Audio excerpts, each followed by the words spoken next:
Good afternoon, all students of class ninth. Today we are teaching class ninth history, chapter 1 French Revolution, subtopic. All students of class ninth join the live session.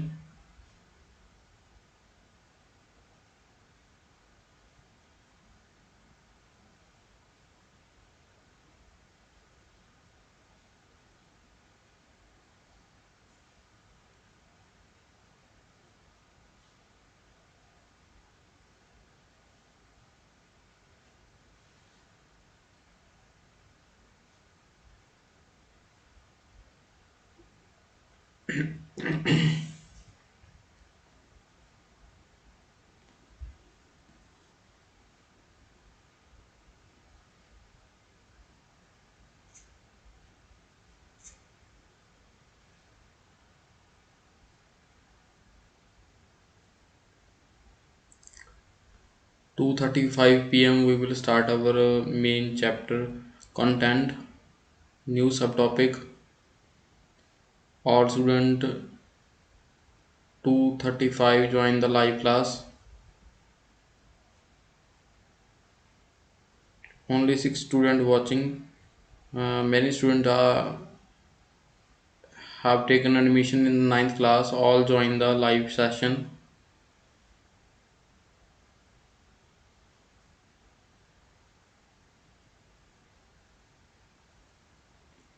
All students of class ninth join the live session.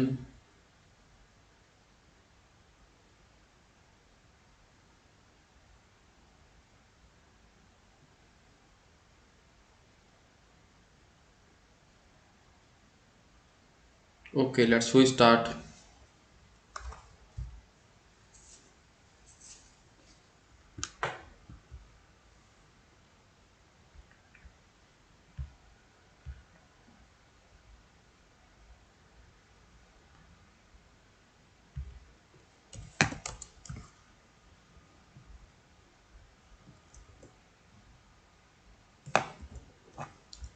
Student साडा अज का जिहड़ा सब topic हैगा सब topic number 3 France abolish monarchy and become a Republic.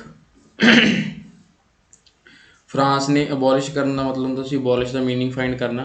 Abolish होंदा किसी चीज़ को खत्म कर देना। फ्रांस अबॉलिश मोनार्की हुण इदों पहलां असीं पढ़ चुके हैं चैप्टर दे विच कि फ्रेंच दे विच कंस्टीट्यूशनल मोनार्की आ गई सी, संविधान भी सीगा ते उहदे विच की सीगा एक मोनार्की किंगशिप भी सीगी और वो जिहड़ा किंग सीगा मंत्रियों की सलाह नाल जिहड़ा हैगा सारे फैसले लैंदा सीगा।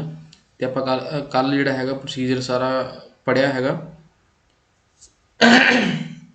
ते अज आपां जिहड़ा हैगा पढ़ना हैगा भी हुण जिहड़ी पूरी तरह मोनार्की बिल्कुल खत्म हो जाती है तो बिकम ए रिपब्लिक। रिपब्लिक मीनस कि डैमोक्रेटिक कंट्री बन जाती है, डैमोक्रेसी आ जाती। रिपब्लिक इन रिपब्लिक कंट्री जिवें इंडिया भी एक रिपब्लिक कंट्री है तो उस तरह ही जिहड़ा हैगा फ्रांस भी एक की बन जाता हैगा रिपब्लिक कंट्री बन जाता। France abolish monarchy and become a republic. तो आपां शुरू करते हैं। तुहाडा पहला जिहड़ा मीनिंग है तुसीं फाइंड करना अबॉलिश।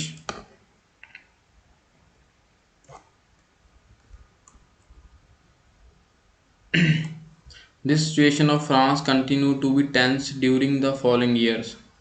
ਤਾਂ ਜਿਹੜੀ ਸਿਚੁਏਸ਼ਨ ਸੀਗੀ ਫਰਾਂਸ ਦੀ ਉਹ ਟੈਂਸ ਸੀਗੀ ਡਿਊਰਿੰਗ ਦਾ ਫੋਲੋਇੰਗ ਈਅਰਸ। ਜਿਹੜੇ ਆਉਣ ਵਾਲੇ ਸਾਲ ਸੀ ਉਹਨਾਂ ਦੇ ਵਿੱਚ ਜਿਹੜੀ ਫਰਾਂਸ ਦੀ ਜਿਹੜੀ ਕੰਡੀਸ਼ਨ ਸੀਗੀ ਉਹ ਟੈਂਸ ਮਤਲਬ ਕਿ ਥੋੜ੍ਹੀ ਜਿਹੀ ਭਿਆਨਕ ਹੋ ਚੁੱਕੀ ਸੀਗੀ, ਡਰਾਵਣੀ ਹੋ ਚੁੱਕੀ ਸੀ। ਆਲਦੋ ਲੂਈ 16 ਹੈਜ਼ ਸਾਈਨ ਦਾ ਕੰਸਟੀਟਿਊਸ਼ਨ। ਭਾਵੇਂ ਜਿਹੜਾ ਹੈਗਾ ਲੂਈ 16 ਨੇ ਕੰਸਟੀਟਿਊਸ਼ਨ ਸਾਈਨ ਕਰਤਾ ਸੀਗਾ कि हाँ कंस्टीट्यूशन होगा, एक चुनी हुई सरकार होगी, लोग वोटां पाउण दा अधिकार होगा।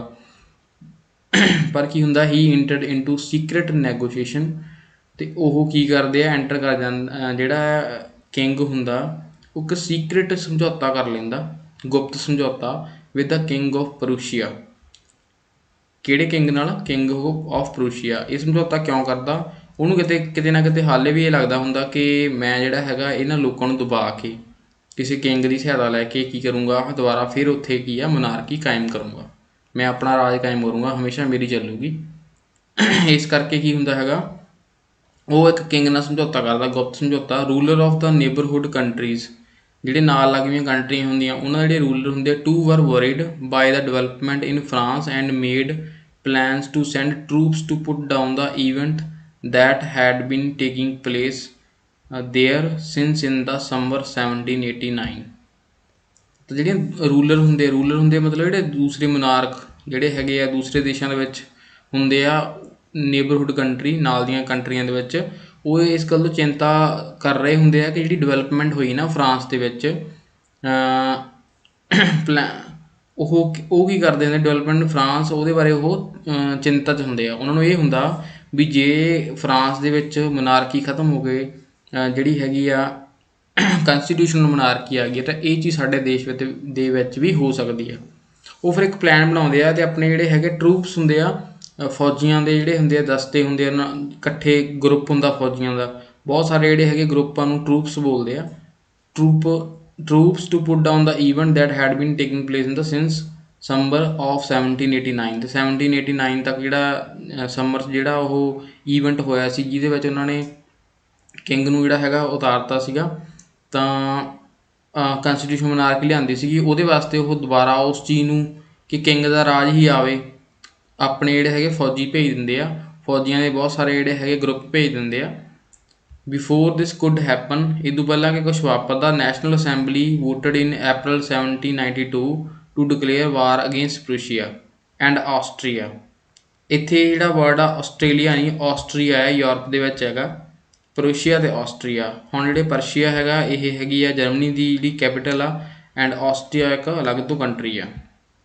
ਤਾਂ ਨੈਸ਼ਨਲ ਅਸੈਂਬਲੀ ਕੀ ਕਰਦੀ ਆ, ਉਦੋਂ ਪਹਿਲਾਂ ਹੀ ਵੋਟਿੰਗ ਕਰ ਲੈਂਦੀ ਆ, ਅਤੇ ਵੋਟਿੰਗ ਕਰਕੇ ਕੀ ਕਰਦੀ ਹੈਗੀ ਆ, ਜਿਹੜੀ ਨੈਸ਼ਨਲ ਅਸੈਂਬਲੀ ਬਣੀ ਸੀ ਉਸ ਦੇਸ਼ ਦੇ ਵਿੱਚ ਕੰਸਟੀਟਿਊਸ਼ਨਲ ਮਨਾਰਕੀ ਦੇ ਵਿੱਚ, ਉਹ ਵਾਰ ਛੇੜ ਦਿੰਦੇ ਆ ਕਿਹਦੇ ਅਗੇਂਸਟ, ਪ੍ਰਸ਼ੀਆ ਦੇ ਅਤੇ ਆਸਟਰੀਆ ਦੇ।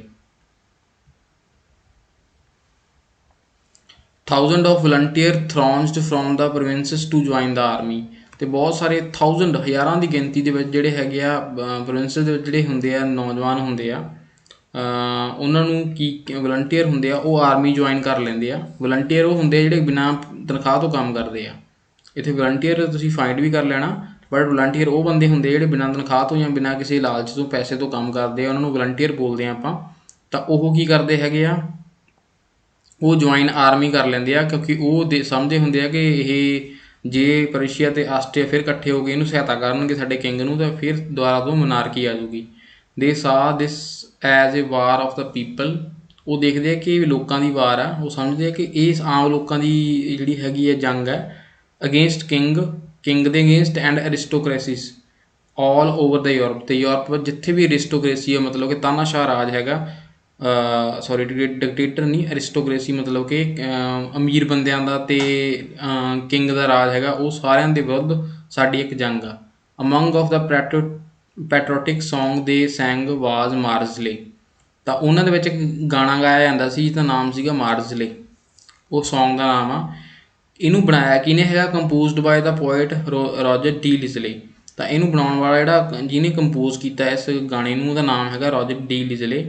ਇਟ ਵਾਜ਼ ਸੰਗ ਫਾਰ ਦਾ ਫਸਟ ਟਾਈਮ, ਅਤੇ ਪਹਿਲੀ ਵਾਰ ਗਾਇਆ ਗਿਆ ਸੀ ਬਾਏ ਵਲੰਟੀਅਰਸ, ਜਿਹੜੇ ਵਲੰਟੀਅਰ ਸੀ ਜਿਹੜੇ ਫੌਜ 'ਚ ਕੰਮ ਕਰ ਰਹੇ ਸੀ, ਫਰੋਮ ਮਾਰਜ਼ਲੇ। ਮਾਰਜ਼ਲੇ ਇੱਕ ਪਲੇਸ ਦਾ ਨਾਮ ਆ।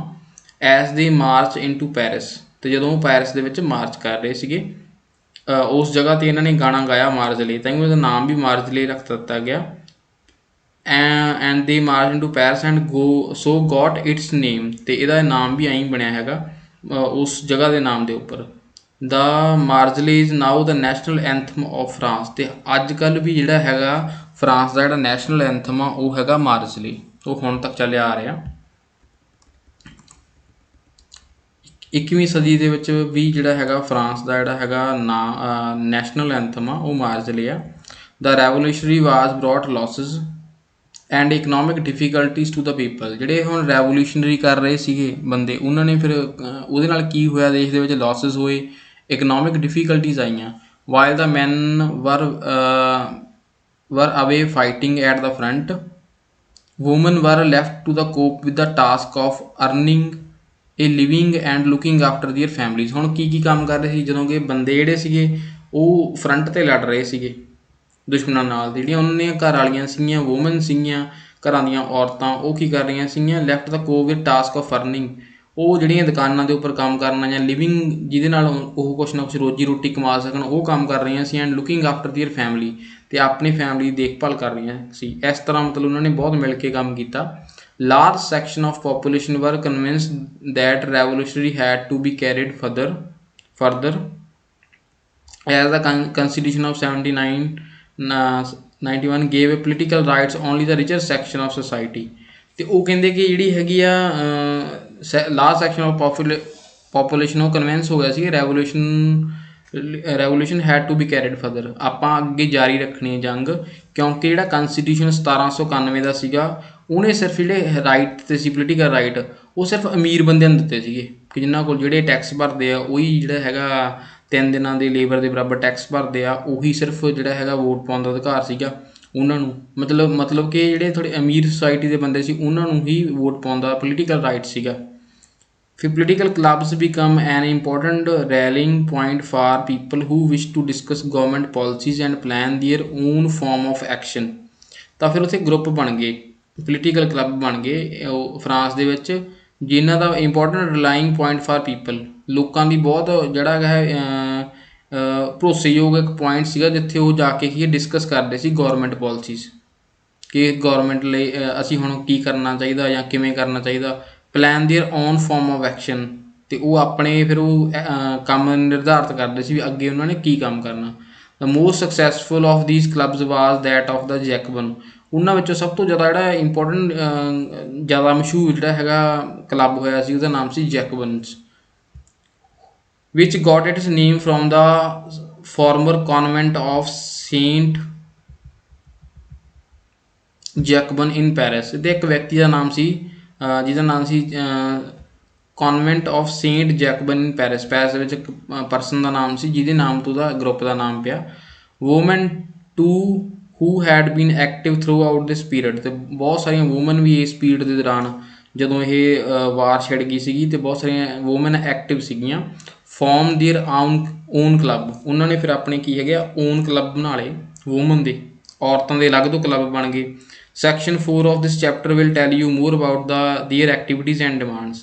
ਅਤੇ ਜਿਹੜਾ ਆਪਣਾ ਸੈਕਸ਼ਨ 4 ਹੈ ਇਸ ਚੈਪਟਰ ਦਾ, ਉਹ ਆਪਾਂ ਨੂੰ ਦੱਸੂਗਾ ਫੀਮੇਲ ਦੀਆਂ ਐਕਟੀਵਿਟੀਜ਼ ਬਾਰੇ, ਉਹਦੇ 'ਚ ਆਪਾਂ ਡਿਟੇਲ 'ਚ ਪੜ੍ਹਾਂਗੇ। ਇਹਨਾਂ ਨੇ ਇਹ ਲਾਈਨ ਤਾਂ ਲਿਖੀ ਹੋਈ ਆ। ਨੈਕਸਟ ਪੜ੍ਹਦੇ ਹਾਂ ਆਪਾਂ,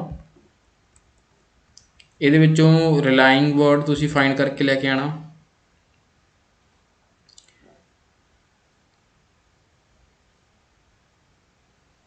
ਕਨਵਿੰਸ ਵੈਸੇ ਈਜ਼ੀ ਆ ਵਰਡ ਇਹ।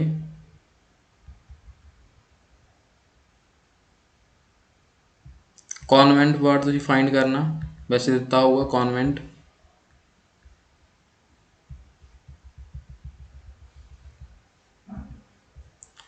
The member of the Jacobin club belong to mainly to the less prosper word ਤੁਸੀਂ ਫਾਈਂਡ ਕਰਨਾ section of society।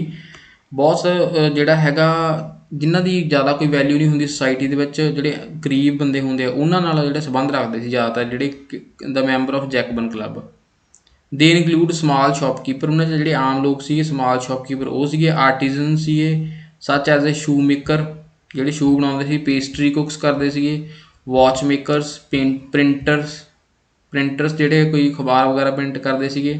As well as servant, ਇਹਦੇ ਵਿੱਚ ਉਹ ਵੀ ਸ਼ਾਮਲ ਸੀਗੇ ਜਿਹੜੇ ਨੌਕਰ ਹੁੰਦੇ ਸੀ। ਐਂਡ ਡੇਲੀ ਵੇਜਸ ਵਰਕਰ, ਜਿਹੜੇ ਡੇਲੀ ਵੇਜ ਦੇ ਉੱਪਰ ਡੇਲੀ ਇਹਨਾਂ ਨੂੰ ਜਿਹੜਾ ਹੈਗਾ ਇੱਕ ਦਿਨ ਦੀ ਦਿਹਾੜੀ ਮਿਲਦੀ ਸੀ, ਉਹ ਬੰਦੇ ਇਹਦੇ ਵਿੱਚ ਸ਼ਾਮਲ ਸੀਗੇ ਜੈਕਬਨ ਗਰੁੱਪ ਦੇ ਵਿੱਚ। ਦੀਅਰ ਲੀਡਰ ਵਾਜ ਮੈਕਸਮਿਲਨ ਰੋਬੇਸਪੁਰੇ।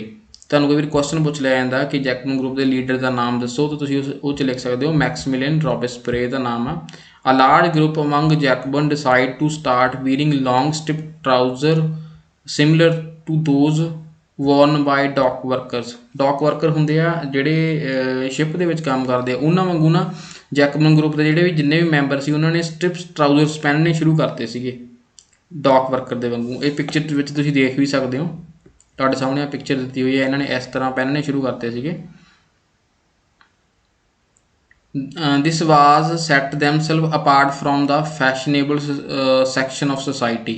ਤਾਂ ਉਹ ਕੀ ਕਰਦੇ ਸੀ, ਉਹਨਾਂ ਦਾ ਕਹਿਣ ਦਾ ਮਤਲਬ ਇਹ ਸੀਗਾ ਕਿ ਉਹ ਆਪਣੇ ਆਪ ਨੂੰ ਵੱਖਰਾ ਰੱਖਣਾ ਚਾਹੁੰਦੇ ਆ ਜਿਹੜੀ ਪ੍ਰੋਸਪਰ ਸੋਸਾਇਟੀ ਜਿਹੜੀ ਫੈਸ਼ਨੇਬਲ ਸੋਸਾਇਟੀ ਹੈ, ਜਿਨ੍ਹਾਂ ਕੋਲ ਪੈਸਾ ਹੈਗਾ ਉਹ ਫੈਸ਼ਨ ਕਰਦੇ ਆ, ਉਹਨਾਂ ਨਾਲੋਂ ਉਹ ਵੱਖਰੇ ਹੋਣਾ ਚਾਹੁੰਦੇ ਸੀਗੇ ਵੀ ਦਿਖਣ ਦੇ ਵਿੱਚ, ਕਿ ਉਹ ਸਿੰਪਲ ਦਿਖਣ, ਸਪੈਸ਼ਲੀ ਨੋਬਲ, ਜਿਹੜੇ ਨੋਬਲ ਮਤਲਬ ਕਿ ਜ਼ਿਆਦਾ ਅਮੀਰ ਲੋਕ ਸੀ ਉਹਨਾਂ ਨਾਲੋਂ, ਹੂ ਵੋਰ ਨੀ ਬ੍ਰੀਚਿਸ, ਜਿਹੜੇ ਨੋਬਲ ਸੀ ਫਿਰ ਉਹ ਕੀ ਪਹਿਨਦੇ ਸੀਗੇ, ਨੀ ਬ੍ਰੀਚਿਸ ਪਹਿਨਦੇ ਸੀਗੇ। ਬਟ ਹੁਣ ਇਹ ਕੀ ਪਹਿਨਣ ਲੱਗ ਗਏ, ਸਟ੍ਰਿਪਡ ਟਰਾਊਜ਼ਰ ਸਿਮਿਲਰ, ਸਟਾਰਟ ਵੀਰਿੰਗ ਲੌਂਗ ਸਟ੍ਰਿਪਡ ਟਰਾਊਜ਼ਰਸ, ਇਹਨਾਂ ਨੇ ਪਹਿਨਣੀਆਂ ਸ਼ੁਰੂ ਕਰਤੀਆਂ ਸੀ। ਕਿਹਨਾਂ ਨੇ, ਜੈਕਬਨ ਗਰੁੱਪ ਨੇ, ਕਿਉਂਕਿ ਨੋਬਲ ਵਾਂਗੂ ਜਿਹੜੇ ਹੈਗੇ ਨੀ ਬ੍ਰੀਚਿਸ ਨਹੀਂ ਪਹਿਨਣਾ ਚਾਹੁੰਦੇ ਸੀ। ਤਾਂ ਨੀਚੇ ਵਰਡ ਦਿੱਤਾ ਹੈ convent building belong to a community devoted to a religious life. ਤਾਂ ਇਹ ਮੀਨਿੰਗ ਤੁਹਾਨੂੰ ਫਾਈਂਡ ਕਰਨ ਦੀ ਨਹੀਂ ਜ਼ਰੂਰਤ, ਬੁੱਕ ਦੇ ਉੱਪਰ ਹੀ ਲਿਖਿਆ ਹੋਇਆ। ਤਾਂ ਆਪਾਂ ਨੈਕਸਟ ਪੜ੍ਹਦੇ ਹਾਂ।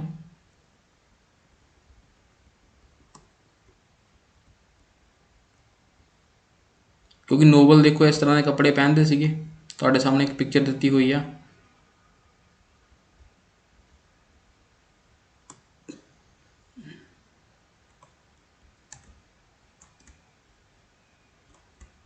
It was a way of proclaiming the end of the power wielded by the warriors of knee breeches। ਤੇ ਹੁਣ ਕਹਿੰਦੇ ਕੀ ਆ ਕਿ ਪ੍ਰੋਕਲੇਮਿੰਗ, ਤੁਸੀਂ ਵਰਡ ਫਾਈਂਡ ਕਰਨਾ, ਇਹਦਾ ਮਤਲਬ ਹੁੰਦਾ ਐਲਾਨ ਕਰਨਾ, ਕਿ ਉਹਨਾਂ ਨੇ ਐਲਾਨ ਕਰਤਾ ਸੀ। It was a way of ਕਲੇਮਿੰਗ, ਕਹਿੰਦੇ ਇੱਕ ਰਸਤਾ ਸੀਗਾ ਜਿਹਦੇ ਨਾਲ ਉਹਨਾਂ ਨੇ ਇਹ ਘੋਸ਼ਣਾ ਕਰਤੀ ਸੀਗੀ ਕਿ ਐਂਡ ਆਫ ਦਾ ਪਾਵਰ, ਅਸੀਂ ਪਾਵਰ ਨੂੰ ਖ਼ਤਮ ਕਰਤਾ ਹੈਗਾ। ਜਿਹੜੀ ਕਿਹਨਾਂ ਕੋਲੇ ਸੀ ਪਾਵਰ, ਜਿਹੜੇ ਨੀ ਬ੍ਰੀਚਿਸ ਪਹਿਨਦੇ ਸੀ। ਨੀ ਬ੍ਰੀਚਿਸ ਕੌਣ ਪਹਿਨਦੇ ਸੀਗੇ, ਨੋਬਲ ਬੰਦੇ, ਜਿਨ੍ਹਾਂ ਨੋਬਲ ਕੋਲ ਪਾਵਰ ਸੀਗੀ ਉਹਨਾਂ ਨੂੰ ਇਹ ਦੱਸਣਾ ਸੀ, ਉਹਨਾਂ ਨੇ ਐਲਾਨ ਕਰਤਾ ਸੀਗਾ ਕਿ ਹੁਣ ਪਾਵਰ ਤੁਹਾਡੇ ਹੱਥਾਂ ਦੇ ਵਿੱਚ ਨਹੀਂ ਰਹੂਗੀ।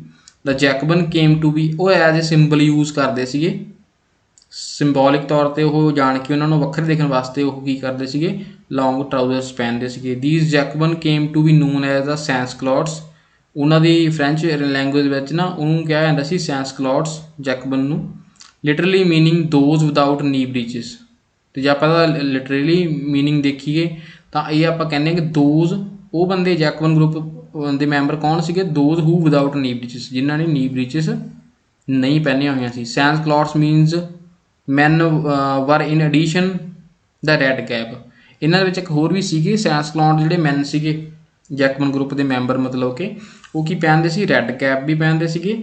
ਦੈਟ ਸਿੰਬਲਾਈਜ਼ ਲਿਬਰਟੀ, ਜਿਹੜੀ ਕੀ ਸਾਨੂੰ ਸਿੰਬਲਾਈਜ਼ ਕਰਦੀ ਆ, ਸਾਨੂੰ ਕੀ ਦੱਸਦੀ ਆ ਕਿ ਅਸੀਂ ਆਜ਼ਾਦ ਹਾਂ, ਲਿਬਰਟੀ। ਵੂਮਨ ਹਾਊਐਵਰ ਵਰ ਨਾਟ ਅਲਾਊਡ ਟੂ ਡੂ ਸੋ, ਪਰ ਵੂਮਨ ਨੂੰ ਇੱਦਾਂ ਦੀ ਕੈਪ ਪਹਿਨਣ ਦੀ ਇਜਾਜ਼ਤ ਨਹੀਂ ਸੀਗੀ, ਉਹਨਾਂ ਨੂੰ ਪਰਮਿਸ਼ਨ ਨਹੀਂ ਸੀਗੀ ਕਿ ਉਹ ਜਿਹੜੇ ਮੈਨ ਵਾਂਗੂ ਹੀ ਰੈੱਡ ਕੈਪ ਪਹਿਨਣ।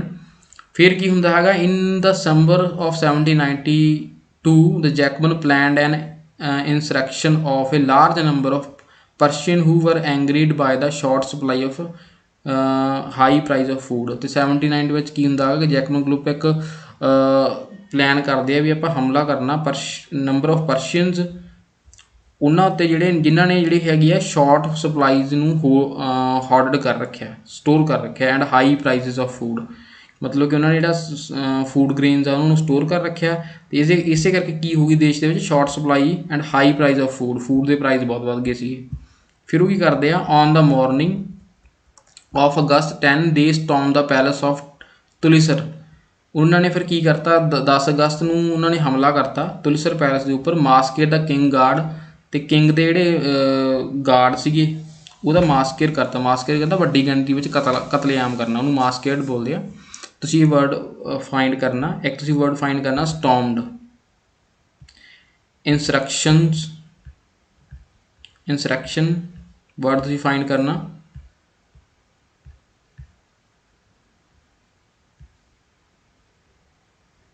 stormed,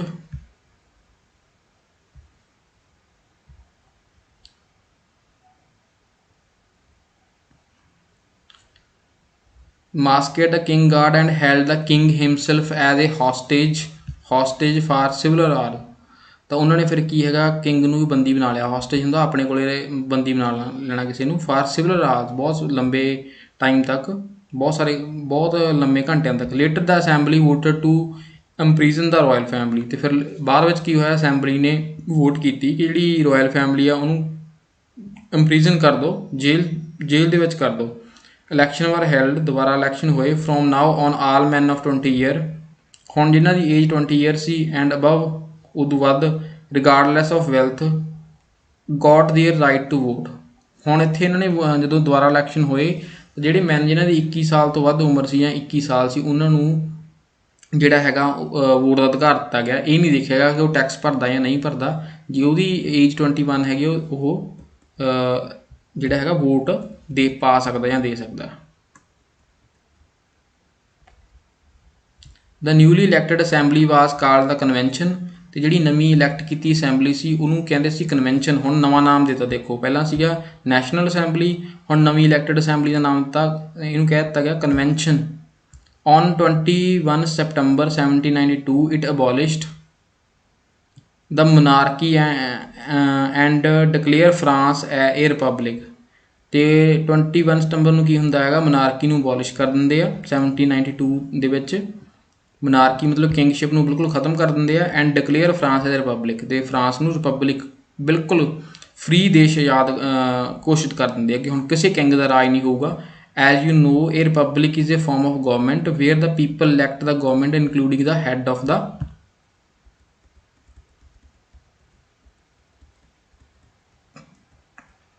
ਤੇ ਆਪਾਂ ਬਹੁਤ ਵਾਰੀ ਪੜ੍ਹਿਆ ਹੋਊ ਸੁਣਿਆ ਹੋਊਗਾ ਸਾਡਾ ਦੇਸ਼ ਵੀ ਇੱਕ ਡੈਮੋਕ੍ਰੇਟਿਕ ਕੰਟਰੀ ਹੈ ਤੇ ਰਿਪਬਲਿਕ ਕੰਟਰੀ ਹੈ। ਪਬਲਿਕ ਦੇ ਵਿੱਚ ਕੀ ਹੁੰਦਾ, ਗਵਰਨਮੈਂਟ ਪੀਪਲ ਚੁਣਦੇ ਆ, ਲੋਕ ਚੁਣਦੇ ਆ।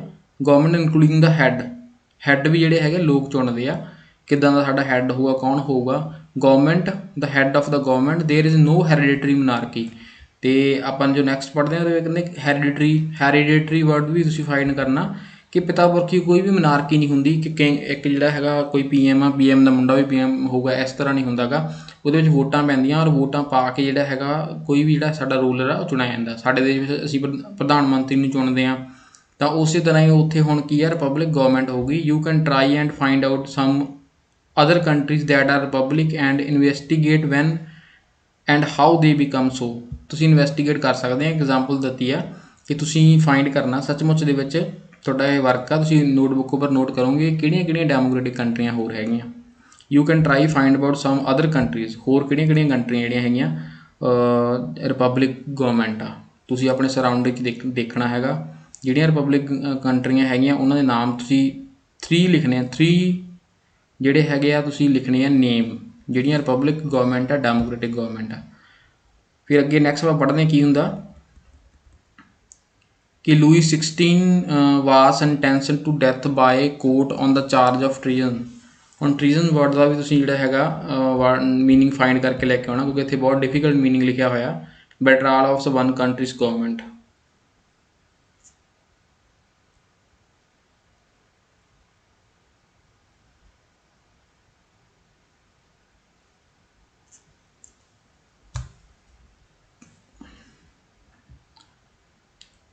On 21 January 1793 ਦੇਖੋ ਉਹਦੇ ਉੱਪਰ ਚਾਰਜ ਕੀ ਲਾਇਆ ਗਿਆ ਕਿ ਉਹਨੇ ਇਹਨੂੰ ਜੇ ਆਪਾਂ ਪੰਜਾਬੀ ਵਿੱਚ ਦੇਖੀਏ ਤਾਂ ਮੀਨਿੰਗ ਹੁੰਦਾ ਟ੍ਰੀਜ਼ਨ ਦਾ ਮੀਨਿੰਗ ਕਿਸੇ ਨਾਲ ਕਿਸੇ ਹੋਰ ਦੇਸ਼ ਦੀ ਸਰਕਾਰ ਨਾਲ ਮਿਲ ਕੇ ਦੇਸ਼ ਧਰੋਹ ਕਰਨਾ। ਦੇਸ਼ ਧਰੋਹ ਇਹਨੂੰ ਜਿਹੜਾ ਹੈ ਇੰਗਲਿਸ਼ ਦੇ ਵਿੱਚ ਟ੍ਰੀਜ਼ਨ ਬੋਲਦੇ ਆ।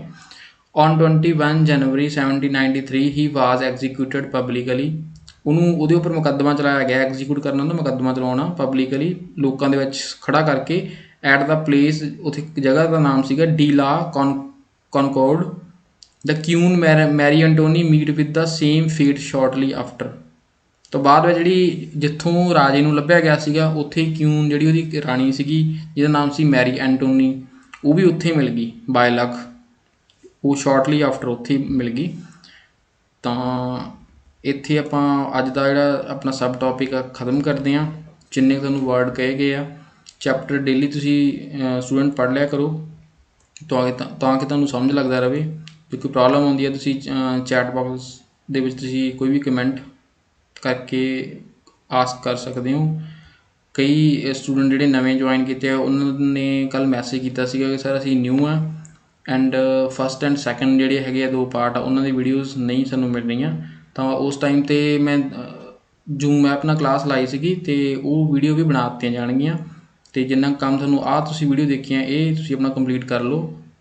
It may be possible Saturday ਜਾਂ Sunday first and second video new student ਲਈ ਦੁਬਾਰਾ ਮੈਂ ਲਾਈਵ ਕਲਾਸ ਲਾ ਦੂੰਗਾ YouTube ਦੇ ਉੱਪਰ। Okay, keep watching, thank you very much. EH Moga.